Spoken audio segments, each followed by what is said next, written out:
All right. So welcome, Bryan Caplan, and thank you for agreeing to this conversation about the future rather of higher education. What in universities is worth saving, and what should we do? Hmm. Most people watching probably know Bryan's work, though through his several now approaching many books, his blog, his Substack, or his many podcasts.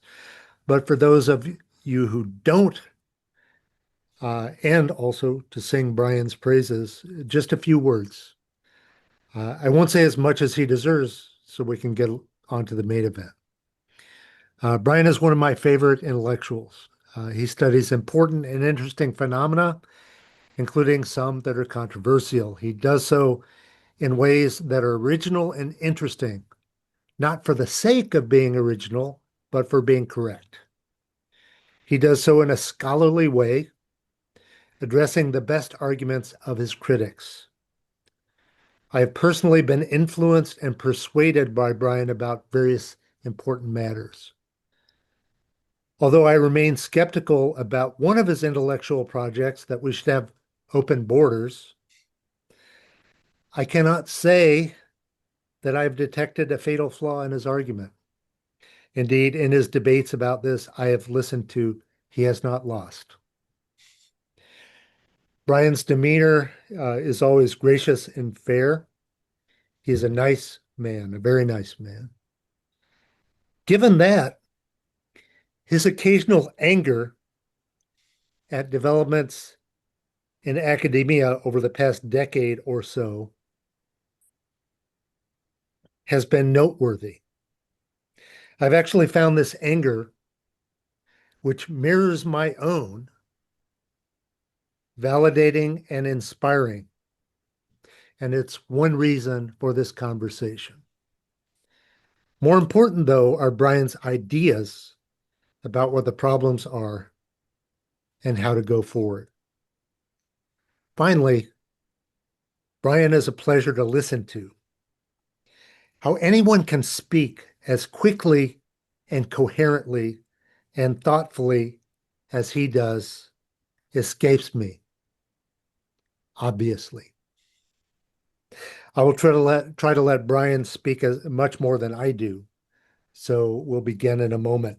Bryan is a professor in the economics department at George Mason University. The fact that he is an academic is important for this conversation because he has had the opportunity to observe issues that we'll be discussing firsthand. He has also written 13 books, according to Amazon. I don't know, did you That's release right. another one since I began this? And I'll mention three right now and ask him to provide brief summaries. I chose these three books because I can imagine they're relevant to our discussion today. So I'm going to say the title and let you uh, summarize. Don't spend too long because we got stuff to talk about. But okay, first, the case against education. All right. So going to be really hard to live up to any of that, Michael, but let's just go into it. Case Against Education is the book that I've actually been working on in my head for the longest. I really did get puzzled by education in kindergarten. It just seemed weird. Like, why are we learning this stuff? Like, why is this important? When I asked adults, they would say, well, you need this stuff to get a good job, which seemed like a pretty good answer. It did check out. But then I would say when I was in junior high, I said, oh, yeah, but why? Why would this stuff matter for getting a good job? And I'd say at that point, I came up with what you could call a proto signaling story of you're trying to get a stamp on your forehead, trying to get certification. It was only when I started studying economics that I realized, oh, there's actually some really smart people who've worked out the full model here. And then it was a bit later that I realized, oh, but the people who worked out the model don't really care about the empirics. What's original in the Case Against Education is this is the most detailed and the most serious empirical defense of the model that Michael Spence won a Nobel Prize for, the signaling model of education. It's the model that just says that maybe the reason why education raises your earnings isn't that you're learning useful skills, but rather you're getting a stamp on your forehead, grade A worker, grade B worker, grade C worker. And what I do in the book is just go over all of the empirical evidence on this question and really try to bring it together. Will say, I don't think that I'm being immodest when I just say, like, no one has come even close to just trying to go over the empirical evidence really closely. Out of academics, the signaling model is one where, yes, great theory, we'll hand out Nobel Prizes for it, but empirically garbage, as we all know. And then if you push people, like, why is it garbage? Sorry, is there a Uh, technical I issue think or? somebody I just muted. So, Oh, okay. All right. okay. So, like, why is it garbage? Most of the answers that I get from education labor economists come down to points where what they're saying is completely consistent with the signaling model. And so they just really haven't understood the model very well. Uh, again, since it is the book most relevant we're talking about, it's worth just giving a few more details.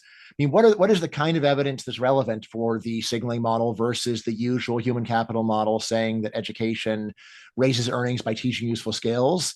Honestly, I say, like, the most decisive evidence is just look in what people study. Look at what they're studying and compare it to what they really do on the job, and you'll see, wow, there's such a disconnect. That's a big part of it. Uh, in psychology, there is a possible resolution of this, which is, well, maybe you're learning something like critical thinking or learning how to learn. Maybe it doesn't really matter exactly what you study, but there is a long lasting literature on this in psychology. They call it transfer of learning. And out of people who really want to find the opposite, the standard view is precisely wrong. If you're lucky, your students learn the specific material you teach them. And the idea that they're going to learn one thing and apply it in a totally unrelated area and it will still work out for them is pretty much just wishful thinking for most cases. In terms of some of the other evidence, we just have things like, why is it that the market cares so much about getting good grades in subjects where you obviously forget almost everything you learn, but not about, so you won't be penalized if you learn a subject really well and then forget it, but you do get penalized if you just never took the subject or you failed it. Think about something like foreign language requirements. Like, almost no one in the US becomes fluent in a foreign language through foreign language education. Yet if you don't have that coursework, that can easily derail your effort to get a middle class job through the way our society works. So that's the case against education. Happy to talk about it a lot more. I guess the last thing is what's to be done. And this is where, out of all the things that I've written about, normally I can get a normal audience on board until I say, and now let's cut 1 penny of education spending. And that's where people flip out. And it's like, yeah, well, once you admit that we're spending a ton of money on stuff that doesn't yield much value from a social point of view. And again, the whole idea of the signaling model is if one person gets more education, they get a better job. But if everybody gets more, you get credential inflation. So I think that the connection between the theory and the policy is actually quite tight. Austerity, cut spending, have fewer people spend less time in school, and yet people really do not like that conclusion for reasons that I think are not intrinsic to the model. Yeah. So we'll talk about this more, but Mhm. that's another reason to think maybe you wouldn't care so much about developments in higher education because, maybe there should just be a lot less of it, Yeah, period. we're like, I'm thrilled by anything that gets the number down. It's bad for me personally, but in terms of good policy, yeah, Okay. got it. Okay. Well, we'll talk about that. Okay. Second book, and this was the first book that I actually used in a class that I taught, which was Selfish Reasons to Have More Kids. Right. So this is a book where I noticed that there was a disconnect between a vast and important empirical literature and actual parenting behavior. And I would blame everybody involved for the disconnect, but let me back up. There has been for thousands of years, to give a sophomoric essay start, a debate about nature versus nurture, most of which is just people saying, well, I feel it's nature, I feel it's nurture. But starting in the 1960s, there were some actual researchers who said, wait, we can solve this. We don't have to just give opinions.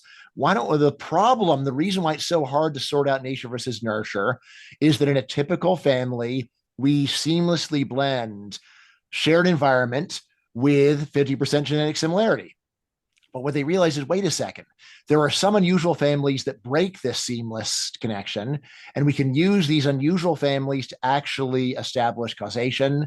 The most obvious one is adoption. Right. So if adoptees were similar to the parents that adopted them as the biological children of those adoptive parents, that would be very strong evidence that the connection between, or the similarity between parent and child, is fully explained by upbringing.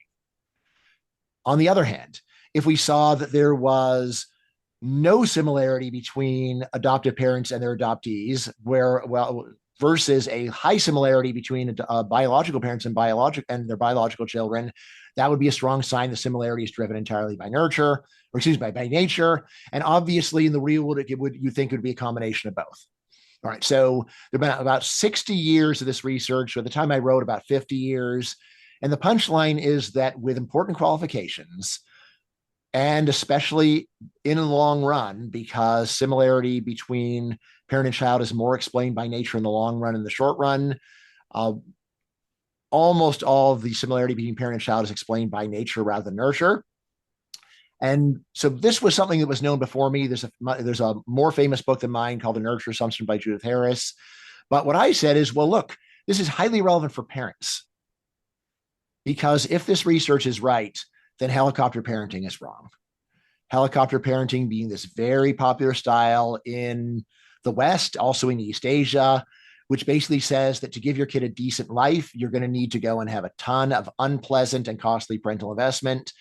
And if it's really true, in fact, that similarity between parent and child is driven by nature rather than nurture, then this is all just based upon a scientific error. It is not true that the reason why kids from successful families turn out to be successful is because they were raised in a successful way.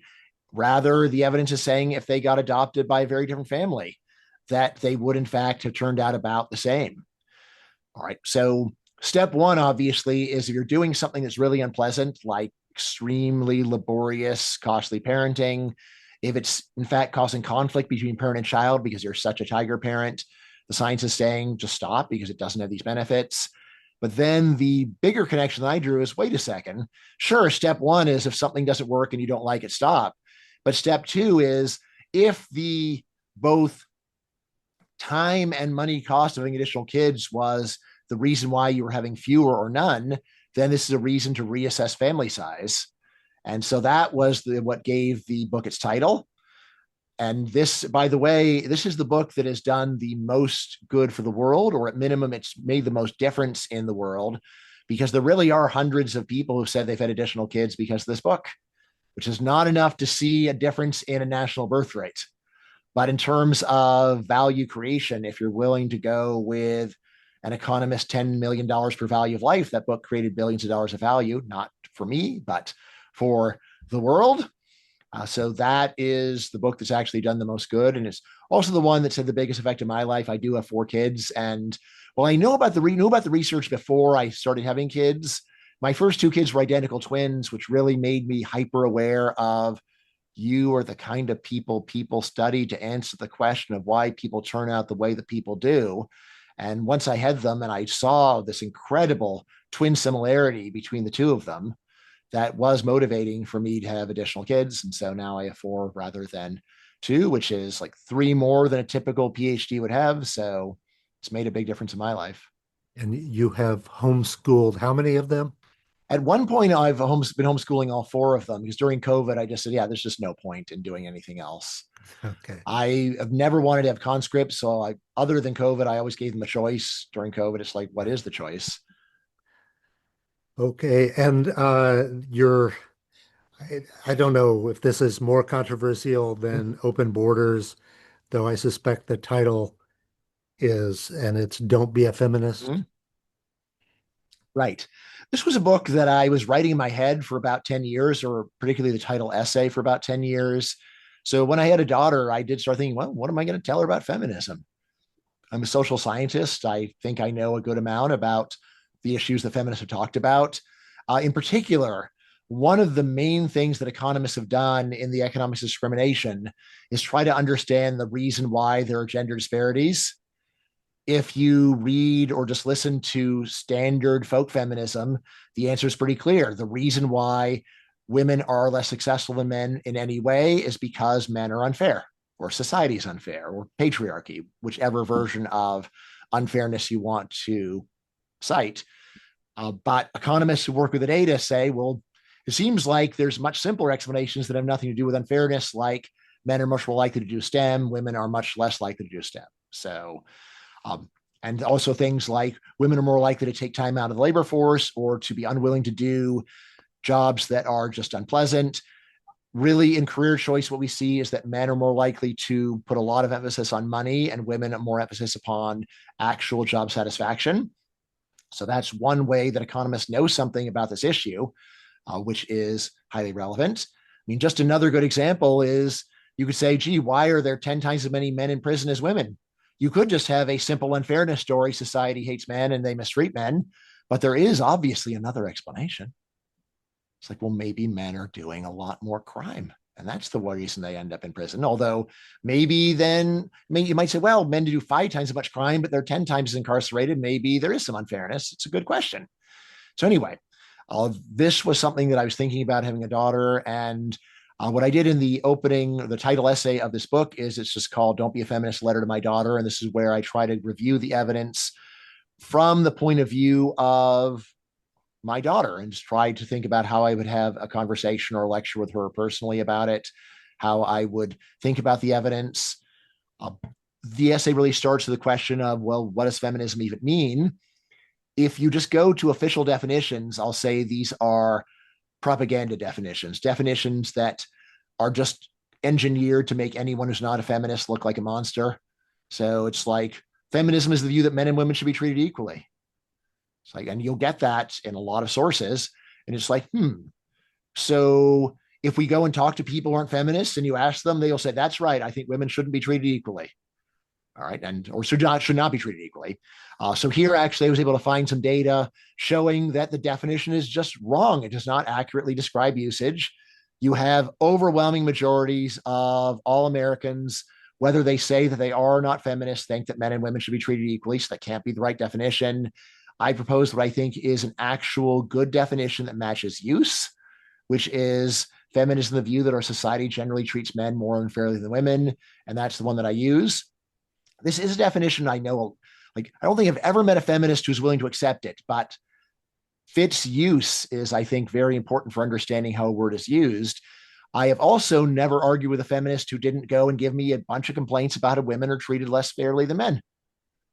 So I said, first of all, that's definitely not what feminism is. Second of all, here's 10 horrible ways that our society mistreats women. It sounds like you're really endorsing my definition and you just don't want to accept a reasonable exegesis of how we use language for ideological reasons, right? So that is the title essay of the book. And the rest of the book is about a lot of the social justice stuff, much of it driven by what I've seen in academia. So I'm about to start with the main questions, but I just do want to note here. So that's 3 books in which you addressed very important topics empirically and thoughtfully. Uh, I love you too, Michael. an academic social scientist, and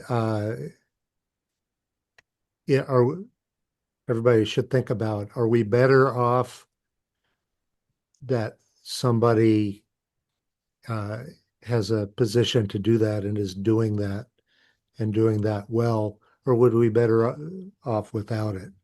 We'll come back to that.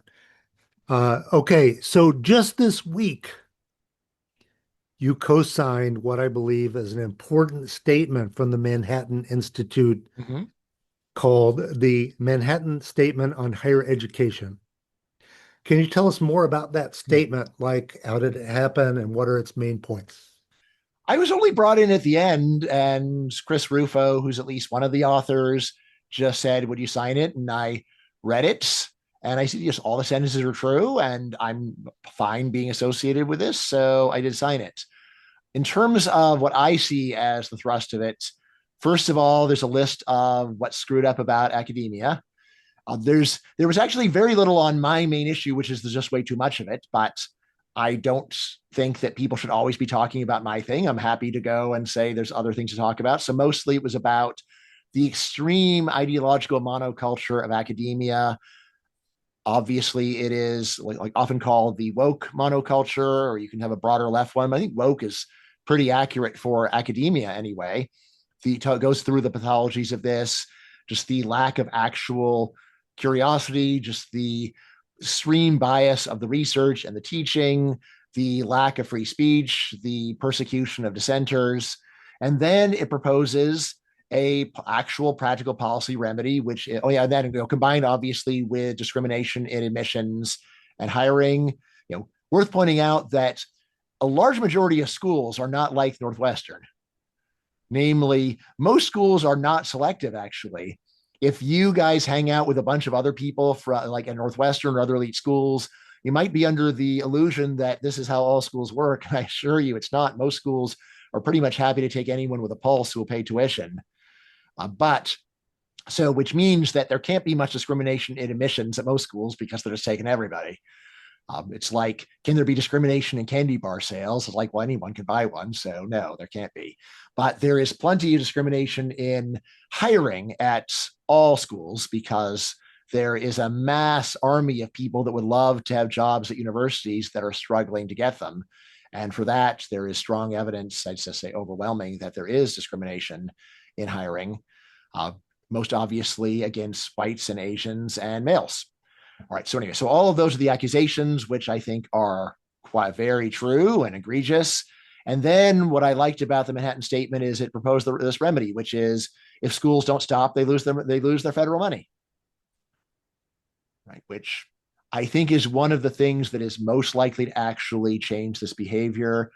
I wrote some commentary in the piece saying there's actually a school in your neck of the woods, Michael, Hillsdale, right? So that's in Michigan, is that right? I think so. Yeah. So, all right. I mean, like, obviously the Midwest is a big place. So I don't, but anyway, so Hillsdale actually had multiple lawsuits with the government. And long story short is Hillsdale is the one school that I know of in the US where they don't take any government money, and then they don't have to follow at least most of the government rules they don't have to follow. All right. And I said, all right, so if Harvard thinks it's really important to do affirmative action, then fine, let them do it. But let them get the Hillsdale job, the Hillsdale deal. If you want to go and be a racist institution, then, or at least you don't want to have to prove that you're not. By the way, just to be very fair to Hillsdale, which I think is a very courageous school, the government never even accused them of racism. Oh, they were just accused of refusing to go and prove they weren't racist. So they were just refusing to go and fill out the paperwork demonstrating that they weren't doing it. But they weren't even accused of discrimination. It was just, but anyway, Harvard, on the other hand, will say like demonstrably engaged in discrimination, demonstrably continues to do so. So like they should be consider themselves lucky to get the deal that Hillsdale gets, and so would every other school that I know of. So I forget how long you've been an academic. Have 28 you? years, Michael. Okay. Have you noticed uh, big changes during that time? When did it happen and why? Great question. There have been a number of big changes. It's really like, so firsthand experience is such a weird thing. You're just one person seeing your one little corner of the world. That old story about blind men touching an elephant, there's a lot to that. But the main things I noticed were like huge changes in hiring. It used to be that we would just figure out who we thought was good and hire them. And like maybe there was a little bit of paperwork, but it was pro forma. We could just hire who we wanted to hire. And honestly, I thought that was a much better system. We were able to get very talented people with a minimum of paperwork.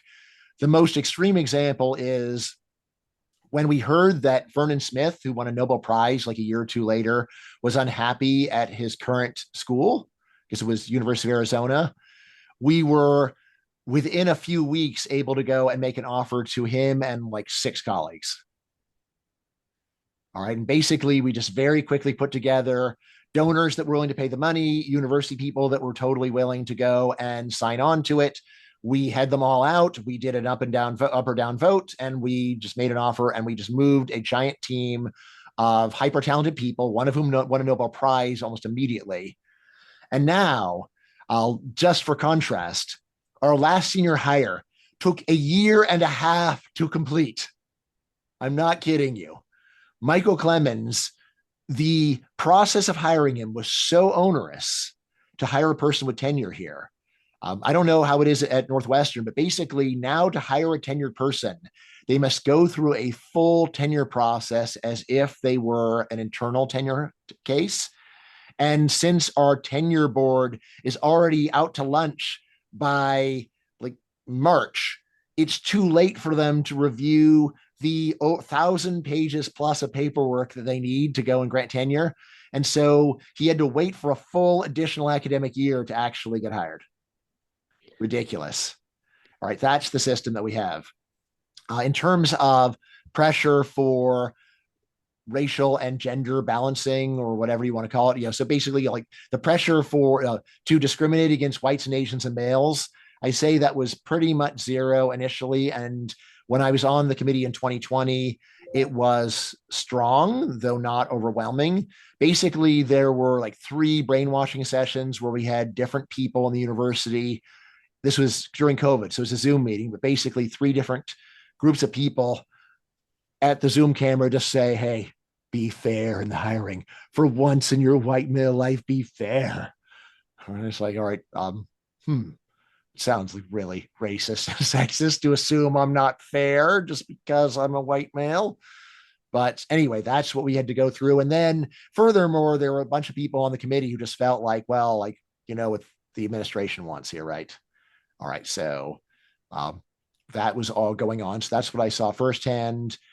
And then I also have, know multiple cases, including at George Mason of people. I know 2 cases at George Mason of colleagues who were obviously persecuted for exercising basic free speech rights related to their research.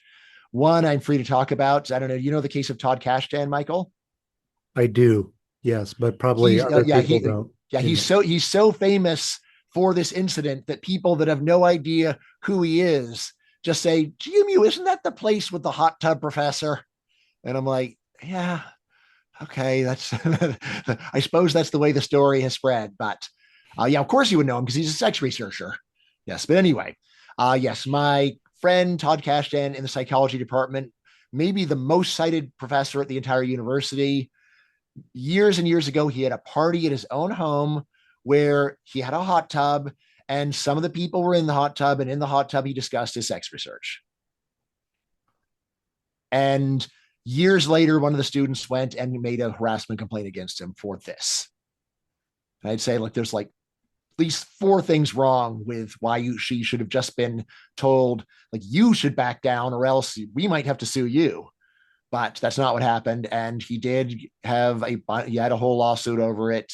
And by the end, he got disciplined in this bizarre way where the punishment was he can't go and teach any grad classes.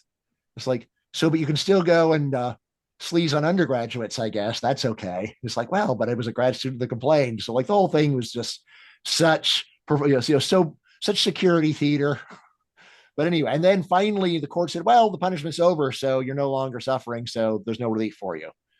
And then there's another similar case at Mason where this was a colleague that had to spend about $10,000 in legal fees to defend himself because someone said that one of his tweets was harassment.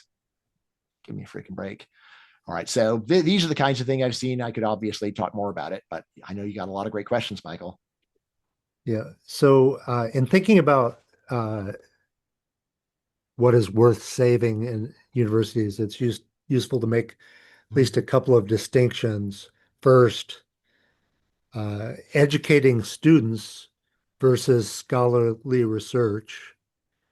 Second, different disciplines in the university like STEM versus social sciences versus traditional humanities versus studies.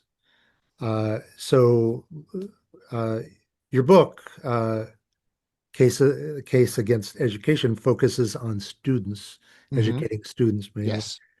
And you say there are too many students spending too much time in school. Mm-hmm. Signaling is costly. Maybe that's the point in Mm-hmm. part.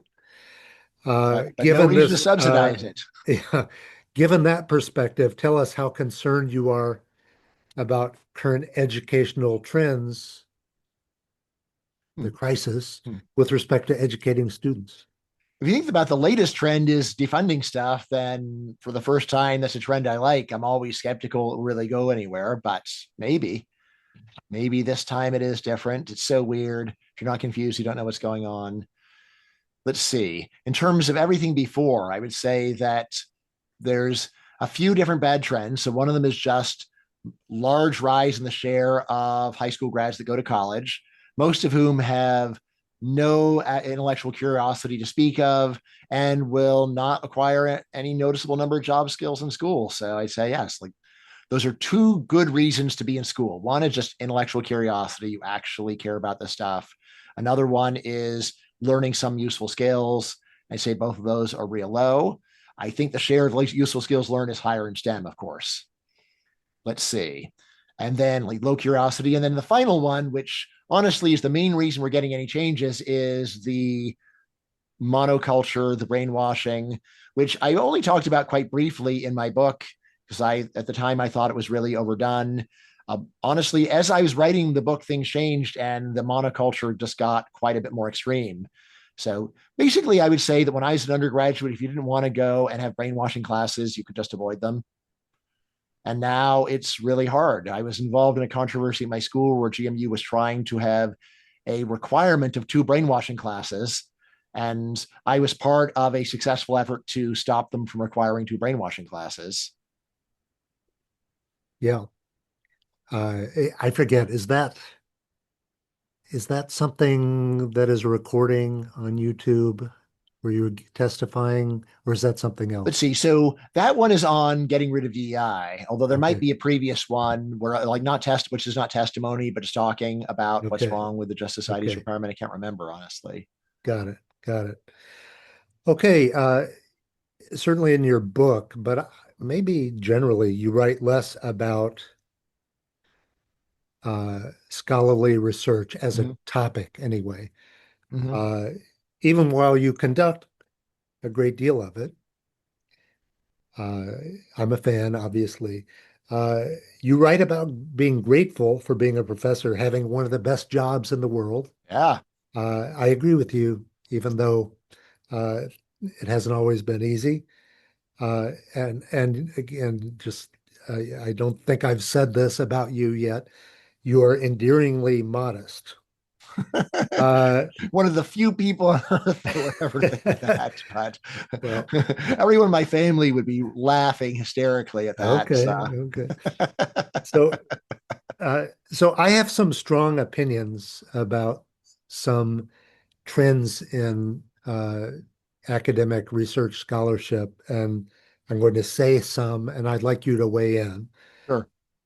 So first, I believe that scholarly research can be quite important, not just a nice way to earn a living. And in fact, I think your work exemplifies this, as you know, I pointed out before. Agree or disagree?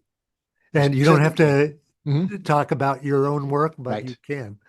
Well, so you chose your words carefully. So can be, of course, can be. There's been some amazing stuff that has come out of academia. You'd be a fool to deny it. I'm approaching this like other economists. So yes, you're correct that normally we start with students because economists are obsessed with calculating the return to education. We distinguish between the private or selfish return to education, how much it actually helps the student, with what we call the social return, where we add on what economists call externalities, broader benefits to society. I do talk about both in my book. And one of the main things that surprised me is that I thought that I would be arguing against a strong literature consensus saying that there are obviously large positive externalities of education on balance. Why? Because we see, well, obviously richer areas have more education. And then I thought I was going to have to say, all right, fine, the raw data is on your side. However, what we need to do is think about reverse causation and say maybe it's not that education causes riches, but riches cause education. I was just in Qatar this summer, and there you can totally see it because no one would claim that Qatar's rich because of their education, right? They're rich because of their natural gas, but they've got some incredible educational facilities over in Qatar, paid for by their natural gas. All right, so that's just one example, but it gives you an idea about the alternative theory about what's going on around the world. What surprised me is that when I actually delved into existing research, turned out that out of the people working on it, they were very flustered because their own methods were failing to find actually these externalities of education. And in fact, their main result is it seems like education does less for countries than for individuals. What does that mean? It means that you can say, well, if one individual gets another year of education, it seems to make, say, 10% more money.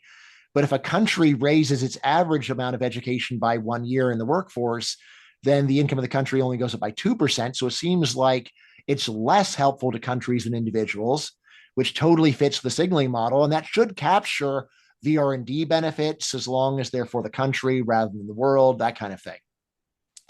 So I do think that the research literature does capture like at least it should be able to capture most of the research benefits, and even that isn't finding very much. If you went and pushed me further, I'd say, well, here's what I think is going on. So for STEM, I think there's a lot of economically valuable research coming out of universities that doesn't really answer the question of what would those researchers be doing instead if they weren't academics. And I don't have really strong evidence of this, but I think it's very likely those academics would instead be STEM academics would be in industry instead, and in fact would on balance be contributing more. Academics like the idea, they wouldn't be doing basic research. Well, maybe the basic research doesn't actually have a lot of practical economic applications in the short run or ever. And on the other end, maybe there's a lot of academics doing super abstruse stuff that could never have practical applications. And if more of those were in the real world, they'd be doing better stuff.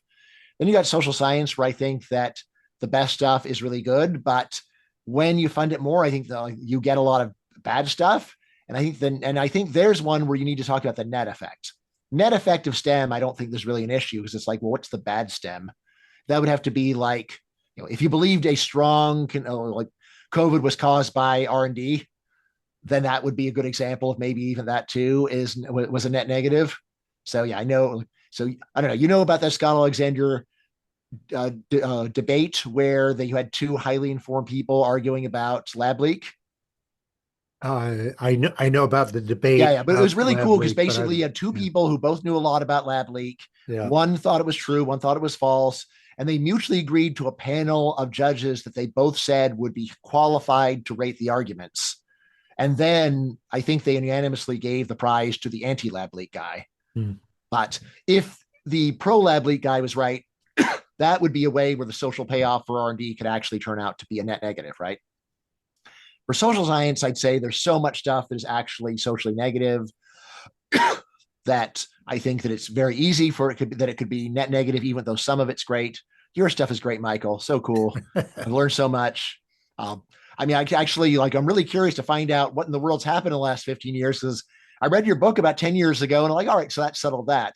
And then it's like, oh my God, what the hell's happening? Like, Michael didn't prepare me. Like, what's God? Oh God. Like, I would never have believed this could occur. Just goes against everything I thought I knew. It's like transgenderism is going to become common. Like, I'm going to have friends with multiple friends with kids who are trans. Like, no way. All right. So your book didn't prepare me for that, Michael. Me either. Yes. And then finally, like the study stuff. Yeah, I think that stuff is almost all a negative. And like, I mean, really, what I would have said 10 years ago, it's a negative, but nobody pays any attention to them anyway. So who cares? It's a waste of money, but doesn't harm society. They're just talking to each other. I was misled by one of my favorite pieces by Noam Chomsky, where he wrote this essay saying, like, fellow radical leftists, why do you have to use this stupid jargon that alienates everybody who isn't also an academic? Who cares about your stupid intersectionality? Let's just talk in plain English to plain people about we need to have massive redistribution. And I read that and I'm like, so great that they'd use the stupid jargon and isolate themselves from a much broader audience that would be highly sympathetic to their views.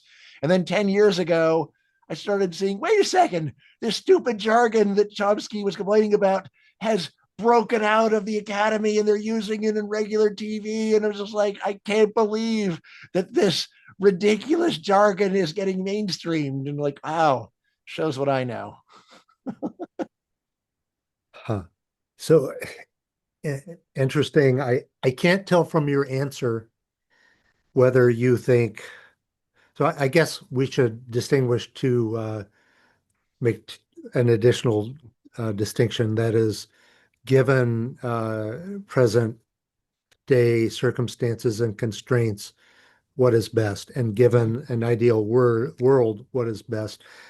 Starting with the second, I can't uh, tell from your answer whether you think in an ideal world there would be few, if any, academic researchers. Hmm. Yeah, I'd Uh, say so. I would say in an ideal world, there would be very few academic researchers. Look, most of them just are writing for each other. The stuff will never go anywhere. So STEM, like I don't know enough to be confident, but I'd be amazed if a lot of their stuff is also just read by two people and goes nowhere. And furthermore, it's predictable. People love the idea of, oh, you never know. Maybe some guy at nowhere state will cure cancer. It's like, that's not really how it works. All right. So actual high levels of research success are quite predictable by pedigree and other things that are pretty obvious. You might say, well, maybe that's because funding is assigned by pedigree. And it's like, all right, well, have you got some better alternative? I don't know that you do. I mean, I would say that, like, in my ideal world, we would go and support worthwhile research with philanthropy and again, some tuition too, but with competition, that's going to be hard. So basically, philanthropy, not supported by government. Like I think that the best way, if you're going to have government supporting research, is through prizes. So like $50 million if you for whoever, or maybe 50 billion if you can cure leukemia, according to the following criterion. Right. So that is the best way by far for government to go and subsidize any kind of knowledge acquisition is with prizes. Of course, researchers hate this because it's like, well, but uh, but that I'm not going to get that money if I do that way. There's this usual excuse, well, it's so heterogeneous, it's so unpredictable. There are a lot of things the private sector does that fall under that heading, and it works great. Things like you don't really know whether your $1 billion movie is going to be a success or a bomb, but we have a bunch of statistical predictors of success, and we just have a private film industry. And yeah, everybody who has an idea thinks, oh, would be $1 billion movie if only the studio executives would realize how great I am. But much better to have those people with their own money on the line to say, yeah, I don't think so. I mean, the best thing is a prize. That is the best way. It's open, it's meritocratic, and if you really have a good idea, then you should be able to get venture capital money or bank funding or whatever, or just have a corporation that goes and takes a lot of gambles. That's the whole idea of venture capital. Invest in 100 things, knowing that 95 will fail, but the five that work will pay. And you could do that if there were government prizes or, of course, philanthropic prizes for actual measurable discoveries. okay, before I ask the next real question, here's a quick one, and please give a quick answer. Which one is going to happen first? Um, getting rid of higher education or open borders? hmm. Getting rid of higher education, of course, you're basically getting the most extreme one. So, like higher education, I would be amazed if we got rid of it, just because at minimum, there's just a lot of rich people who want to have the country club experience for their kids. So that alone would sustain the demand, even if you got rid of all government money and all economic incentives to do it. Uh, open borders, I think, my view is that will happen in some centuries, right? Hmm. Because we've actually seen that we've got the open borders area. The US has been an internal open borders area, but much more amazingly, the European Union. Yeah. That's one where if in 1945 you predicted the world of today, people would have just grimly laughed in your face and said, yeah, I think World War III will be about 10 years. I think Okay. that would have been a more plausible prediction. So, and again, notably, the EU contains countries that are poorer than Mexico. So it's not, there is this idea of, well, you can't have one borders when the disparity in per capita GDP is so high. They did it. So, I would not be surprised if in the course of a couple hundred years, you were once again able to live and work anywhere on Earth. Whereas for me, for higher education to totally go away would be like fancy kinds of transportation going away. There's just going to be some people that are willing to shell out for it. If you sort of narrow it down to like ending government support for higher education versus open borders, even there, I think open borders is more likely. They're both long shots, but especially in the short term. But Okay. there's Well, at least we have some yeah. observations of things like open borders happening, but cutting spending higher, like those Yeah. cutting, like just getting rid of government support for higher education, that seems real hard. Well, as a professor, I'm glad that Yeah. you think getting rid of higher education is less likely. Yeah, And and of course, remember that right now we professors are one of the few occupations where we are facing near open competition of the world for on the in terms of our competitors, but we don't have all the students of the world. By right. so yeah, we would really clean up because we're already competing against all the world professors, but we only have a small fraction of the students that we'd have under open borders. Yeah. So, given that higher education isn't going away, um, given that there is extreme ideological bias among university faculty, What? How uh, could you say such a thing, Michael? and given that there's far more, I have mixed feelings, I guess, to some extent about the Trump initiatives, though, we'll talk about whether we think on balance it's been. But anyway, in my department, my university, there's not mixed feelings on balance. It's You're extreme kidding. opposition. So, given that we would, you and I have pretty much similar opinions about where we would like to end up. Uh, what steps do you think could be useful?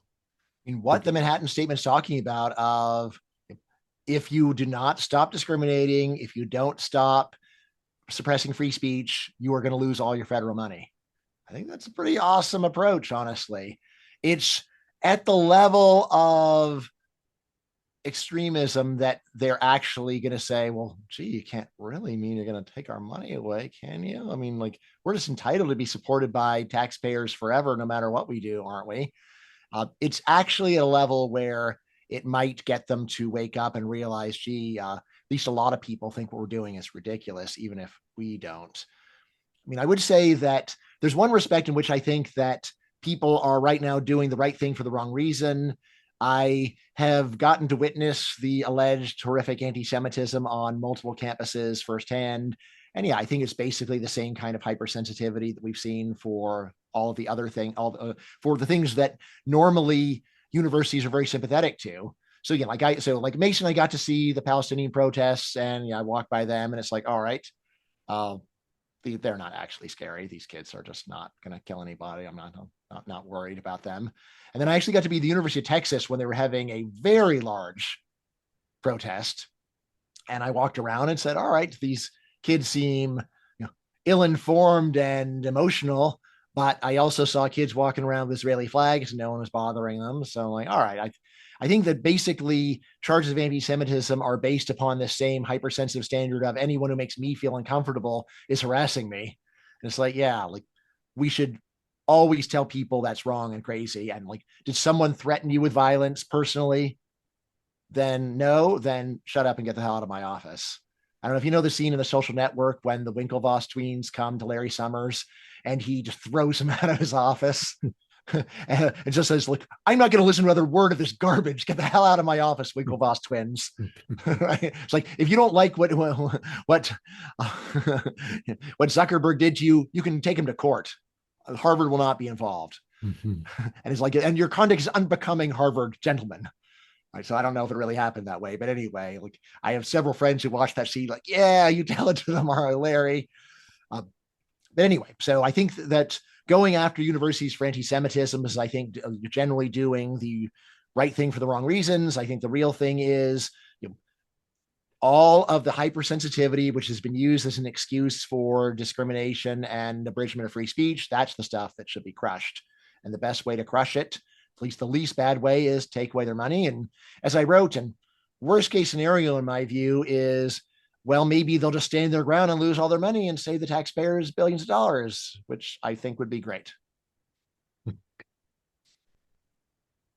Uh, so among intellectuals who accept there are big problems in higher education, there's a spectrum of urgency and willingness to intervene from the more Mm-hmm. interventionist Chris Rufo Mm-hmm. on the right to, I don't want to put him on the left, but Steve Pinker, Mm-hmm. who wrote a long essay in the New York Times fairly recently, but who's, not a fan of the Trump administration attacks on Harvard.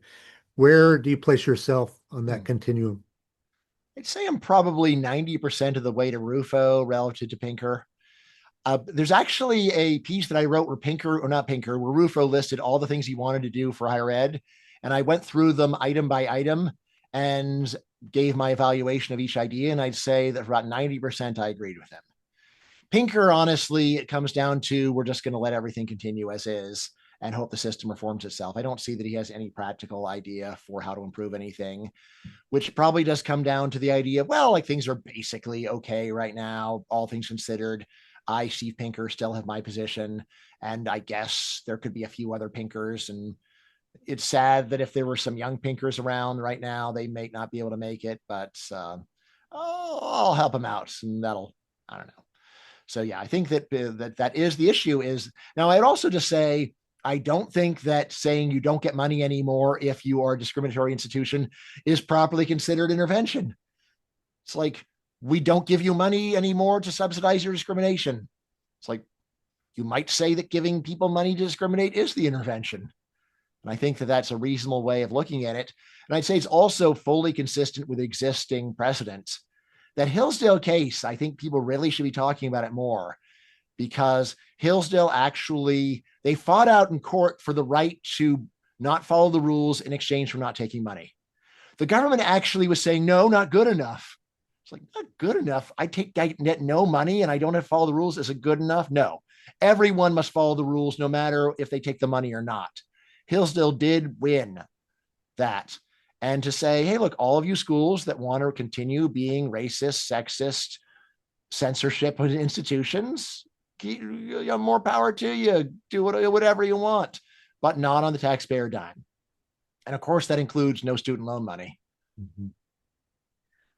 So compared with, let's say, 1 year ago today, how are you feeling about being a professor? Better, worse, the same? Hmm. Yeah. I try not to personalize things too much and to think Okay. about separate questions separately. So there's like, how is academia doing? And I was like, Okay. yeah, but what I will say is like a year ago, my level of fear was already down fairly low. I'd say now my level of fear for speaking out is near zero. So I just did a tweet saying that George Mason is totally guilty and they should just admit it and take the deal, whatever deal's offered to them, or just so I'd say that 5 years ago I would have been a little nervous about that. Okay. In terms of like the main thing is I've seen close friends get very mistreated by George Mason. And when you were mentioning being angry at the beginning, honestly, like for my own sake, I just for my own well-being, I just try to avoid ever getting angry about anything, and I usually succeed.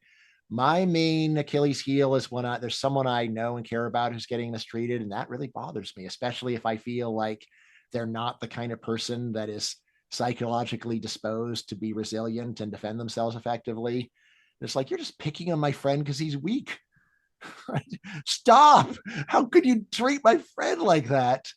For me, I've never been very worried, but I guess that 5 years ago after George Floyd, I was definitely a bit nervous about just like being very blunt to students and saying, why don't we go and apply standard economics of discrimination to this issue and see what we learn?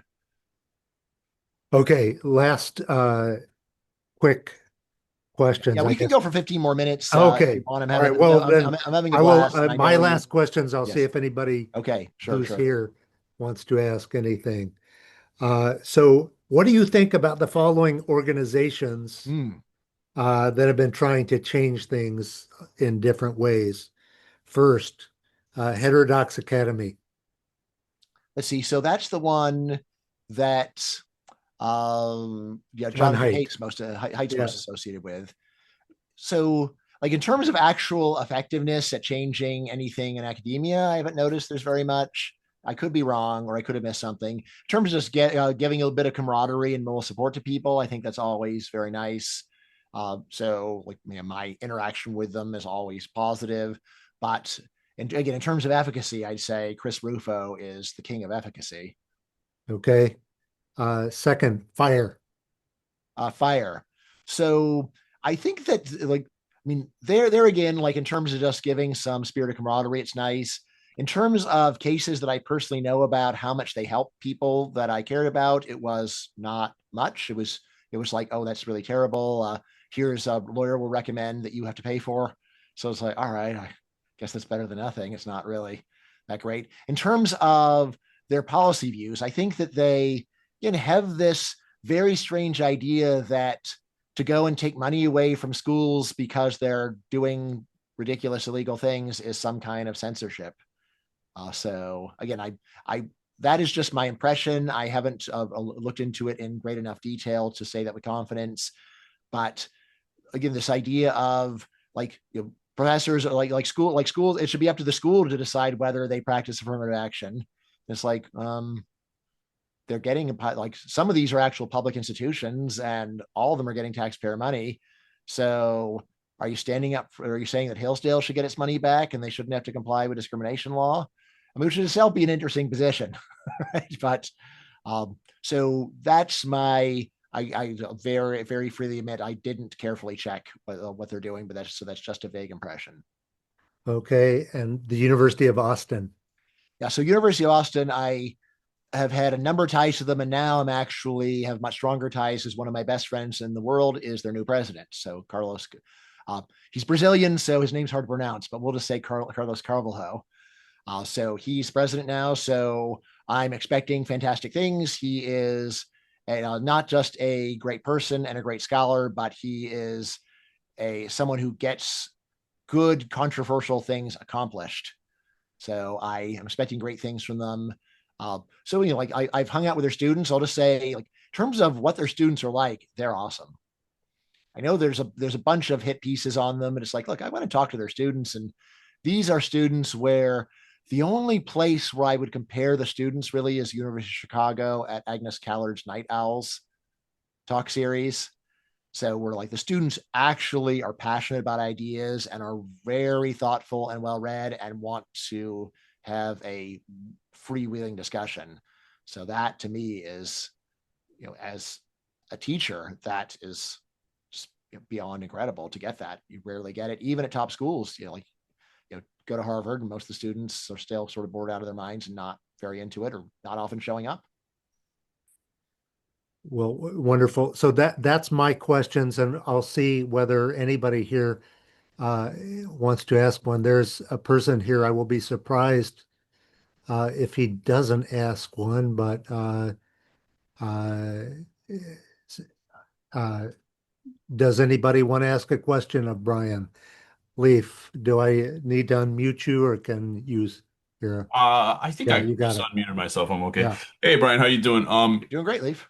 I did a study for Hanania's CSPI like 3 or 4 years ago, where I Oh. looked at all the NSF grants and the Mm-hmm. increasing political language.